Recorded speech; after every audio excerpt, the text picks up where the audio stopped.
Assalamualaikum warahmatullahi wabarakatuh. Kami dari kelompok 6 ingin membahas materi yang telah kami buat dan kami diskusikan yang berjudul Teori Difusi untuk Mengetahui Perilaku Konsumen. Adapun anggota dari kelompok kami, yang pertama ada saya sendiri, Ahmad Bagaskara, yang kedua ada Siti Kurniah, dan yang ketiga ada Rizka Julpika. Selanjutnya, teori difusi. Teori difusi inovasi merupakan teori yang membahas tentang bagaimana ide atau gagasan baru dan teknologi tersebar dalam suatu kebudayaan. Teori difusi inovasi merupakan perpaduan dari kata difusi dan inovasi. Teori difusi inovasi dipopulerkan pada tahun 1964 oleh Everett Roger dalam buku ciptaannya yang berjudul Diffusion of Innovation. Ia menjelaskan bahwa difusi merupakan proses ketika sebuah inovasi dikomunikasikan melalui beberapa saluran dengan jangka waktu tertentu dalam sebuah sistem sosial. Teori yang dikemukakan Roger tersebut yakin bahwa inovasi yang terdifusi ke seluruh masyarakat dengan pola yang dapat diprediksi. Roger juga mendefinisikan difusi inovasi sebagai sebuah proses yang mengkomunikasikan informasi tentang ide baru yang dipandang secara subjektif. Makna inovasi demikian perlahan-lahan dikembangkan melalui sebuah proses konstruksi sosial. Selanjutnya, jenis difusi dan inovasi. Difusi terbagi menjadi dua. Yang pertama, difusi sentralisasi merupakan perpaduan antara kata difusi dan sentralisasi. Jika difusi merupakan penyebaran suatu kebudayaan, teknologi, gagasan, atau ide dari satu pihak ke pihak lain, sentralisasi dalam Kamus Besar Bahasa Indonesia memiliki arti yakni penyatuan segala sesuatu ke tempat yang dianggap sebagai pusat. Yang kedua, difusi desentralisasi dalam Kamus Besar Bahasa Indonesia. Desentralisasi merupakan penyerahan sebagian wewenang pimpinan kepada bawahan atau pusat kepada cabangnya. Dalam ranah difusi inovasi, difusi desentralisasi ini dapat diartikan sebagai proses difusi yang dilakukan oleh masyarakat yang bekerja sama dengan beberapa orang yang telah menerima sebuah inovasi. Selanjutnya, karakteristik difusi inovasi. Difusi inovasi tertentu memiliki beberapa karakteristik yang dapat mempengaruhi tingkat adopsi dari individu maupun kelompok sosial tertentu.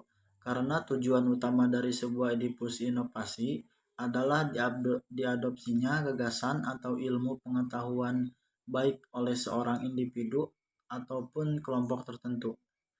Berikut adalah 4 karakteristik yang dapat mempengaruhi hal tersebut.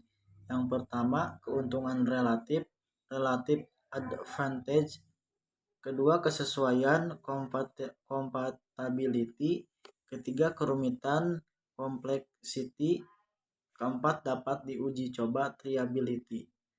Selanjutnya, elemen difusi inovasi.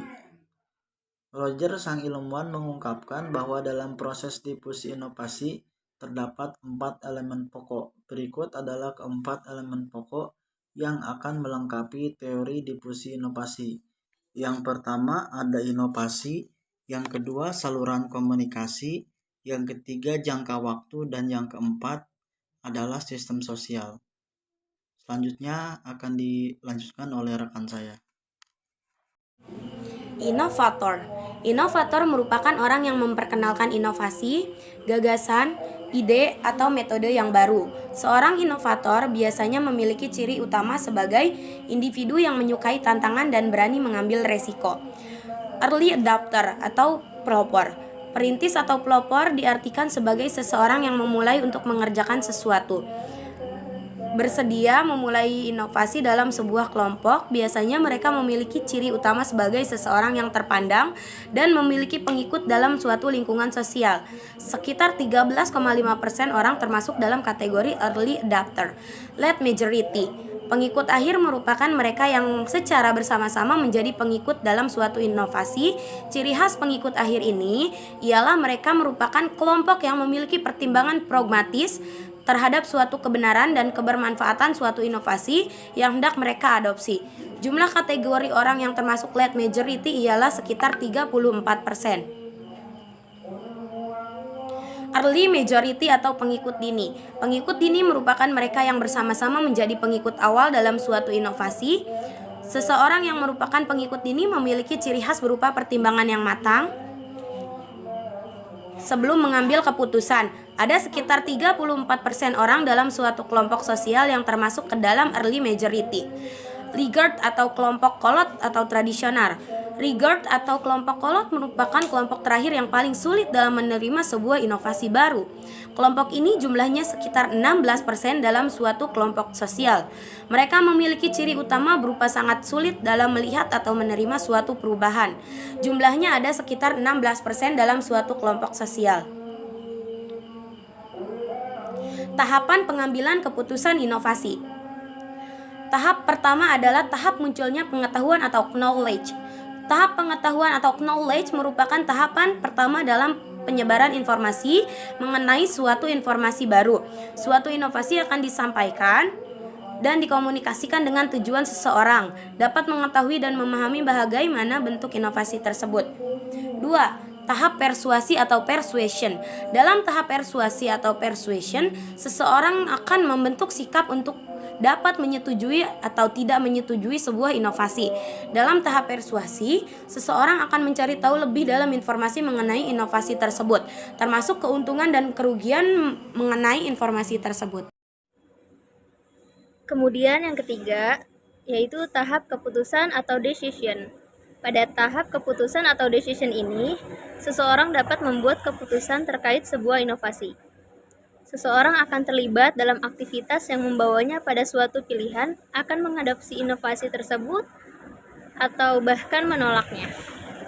Ada tahap keputusan ini yang nantinya akan mempengaruhi seseorang, yakni praktik sebelumnya, perasaan atau kebutuhan, keinovatifan atau norma dalam sistem sosial.